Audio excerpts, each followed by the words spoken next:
Sunday night on ITV, Walter Matthau and Glenda Jackson. Where have you been, you old goat? Please watch your language. You know how sensitive I am. Taking on the CIA and the FBI in Hopscotch. They will obliterate you in 5 minutes. It'll shake them up. Shake them up. They will send men who will come and kill you. Let him have it. Nice shooting, Ross. 8,000 pains and you hit one of them. Sunday at 7:45, play Hopscotch.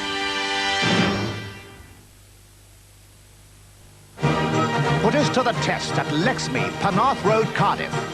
We invite you to test drive the Metro from 3695 on the road, the Maestro from 4695 on the road, or the stylish Montego from 5425 on the road. Come and put us to the test for performance, for price, for pure driving excitement, only at Lex Mead, Penarth Road, Cardiff. So call in now while stocks last. The Premier Collection, a new generation of homes from Barratt. More space with fitted kitchens for mum and a utility room for the family pets. More style for bathing beauties to bubble in luxury while Dad takes a shower en suite. More features with storage space to keep the family genius studying. The Premier Collection from Barratt. More space, more style, more features. Come and see for yourself or watch local press for details. Is your dentist chair an easy chair? It is for Amanda Thode. It really is. I don't, not frightened at all. He gets this silver thing, metal thing, as, poke around, and he says, good, there's nothing there. But usually, before a tartar control Crest, he'd have a good go around and really be poking at my teeth. But this time, not as much. Hard scaly tartar has to be scraped away, but with tartar control Crest, almost everyone has less tartar, and some have no tartar at all. If you've got nice teeth and you know that you've got no tartar on them whatsoever, you feel a lot more confident. Tartar Control Crest fights fillings and helps keep teeth tartar-free. When you go to sleep, don't fall prey to the nighttime terrors like ghouls and spectres. And spots. Spots just love the night, but they hate Clearasil because it removes the oil and dirt ordinary washing leaves behind. Clearasil lotion cleanses pore deep with an antibacterial action. And so does Clearasil milk for combination skin. Use their cleansing power mornings and at night, and you will help prevent spots going bump in the night. You're much better off with Country Hampers. To be an agent for Christmas 1987, free phone Country Hampers now. The Place for Homes is offering 6 months interest-free credit. The Place for Homes in Llandau, a price revolution in quality furniture.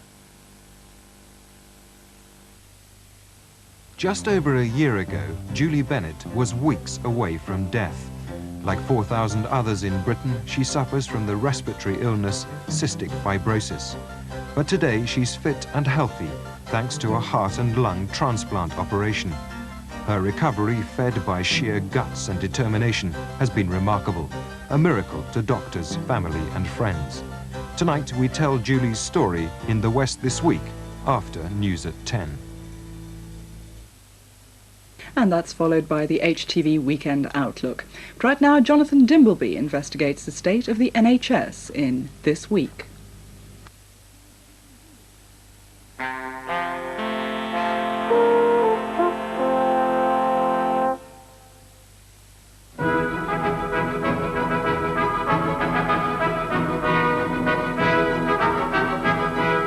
On This Week Tonight, who lives, who dies?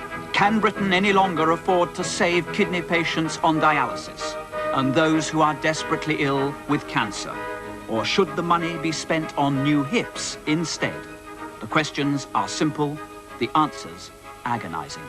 If you're going to put a price tag on compassion, you are going to probably devalue that society. If we can't afford to pay for these people who are at the mercy of our society, then can we really afford many of the other things that we spend our money on?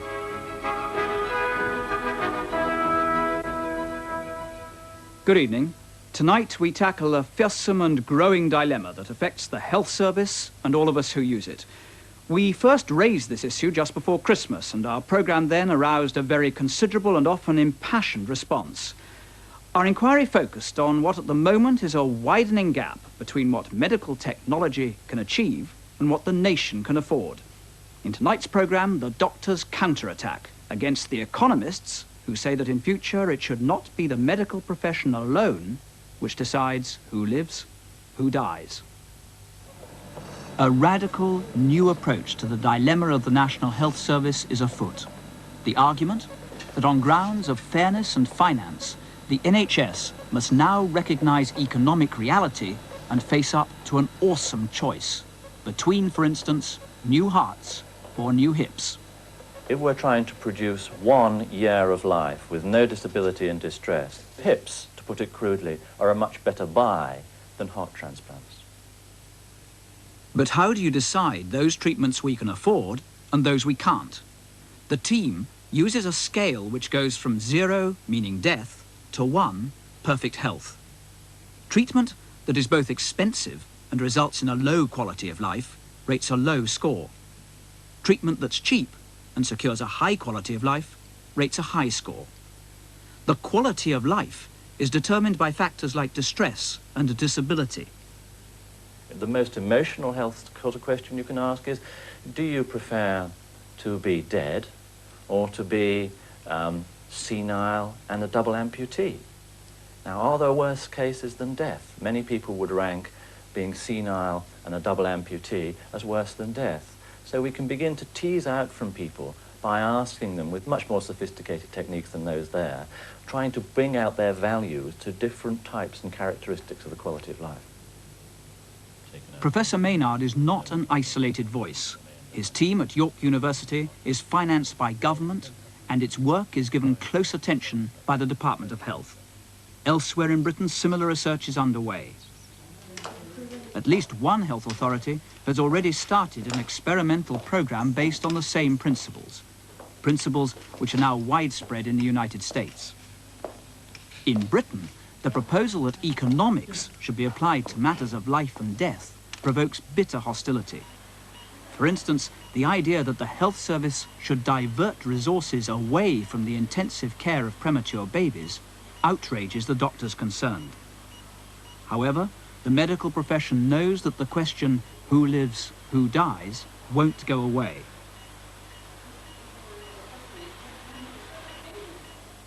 To discuss what that may mean for the health service, here tonight the man who runs that unit at St George's Hospital, Tooting, Dr Neil Mackintosh.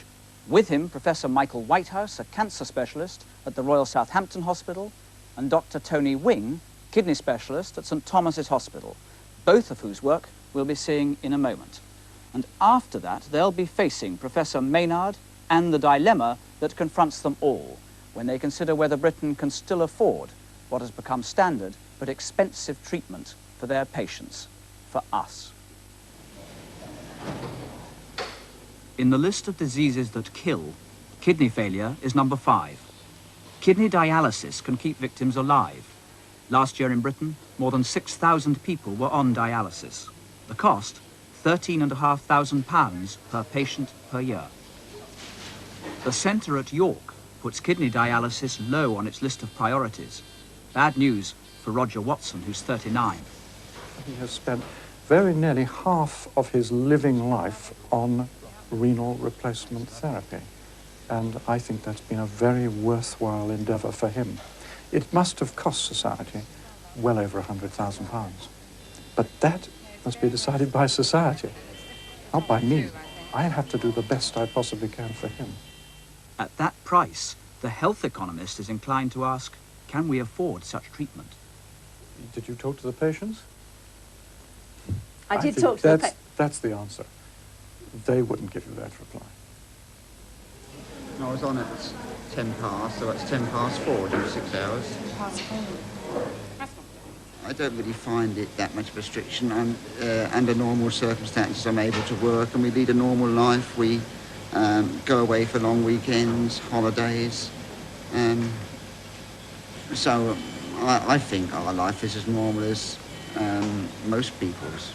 If you heard that the government could no longer afford to give this kind of treatment over a period of years to people like yourself, how would you react to that? Well, I shouldn't vote for that person, I think, for a start. Well, I think a lot of people would feel very, well, put out, hurt by it. Yet, according to the York Centre, the quality of life achieved from treatment by dialysis is low. Well, it depends how you work out the formula and the calculations. If you discount the possibility that these young people are going to get out to work and become restored by their life-redeeming treatment to be income tax-paying citizens, well, then you're not going to credit them with very much. And it's a question of how you write out those sort of formulae. How you evaluate the quality of life? That's right. Mm. How can you evaluate the quality of life? I find that very difficult when you are balancing it against the only alternative being death.